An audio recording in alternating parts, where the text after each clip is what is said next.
18 omwezi oguwedde ogw'omusanvu Jeno Moses Ali yava mu bulamu bw'ensi eno ng'ono mu kiseera we yafiira nga yaakaddamu okuwangula ekifo ky'omubaka w'ekitundu kya Adjumani West ku tiketi y'ekibiina kya NRM era ng'ekifo yali akimazeemu emyaka egiri eyo mu 30. Nabwekityo olunaku olwaleero akakiiko akavunaanyizibwa ku by'okulonda mu NRM kavuddeyo ne kalangirira enteekateeka z'okuddamu okujjuza ekifo mu kibiina kino. Period of update and cleaning of voters register, which is 20th to 31st August, and election, which will be 3rd September 2026. Those are vital dates. And from Monday 7th September, Tuesday 8th September, we shall be nominating of party flag bearers at district level. Dr. Tango Doi ssentebe w'akakiiko k'ebyokulonda mu NRM ategeezezza nti bamativu ng'ekibiina nti okulonda baakukuwangula okujjuza ekifo ekyo. Will win Adjumani West, and if there are any divisions we have in Adjumani West, we have systematic processes that handle divisions and differences. We cannot have differences now until we know who the candidates are.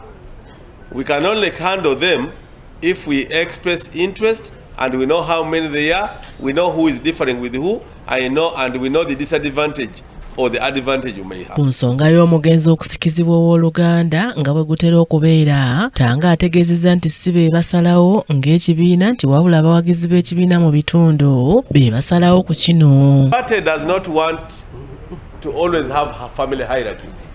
That when your father passes on, God forbid, the son must take over. Because we are not a monarchy.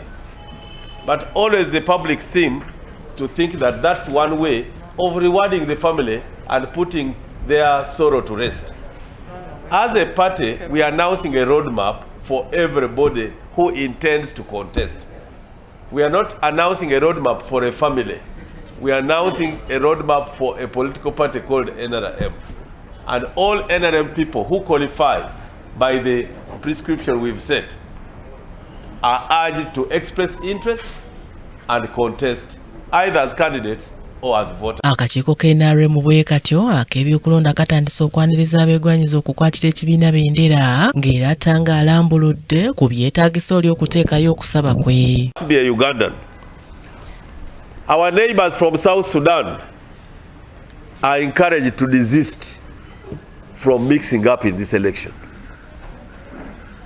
either as voters or as candidates. They are not Ugandans. The ones from South Sudan and Congo are quickly encouraged to desist from messing up in this election.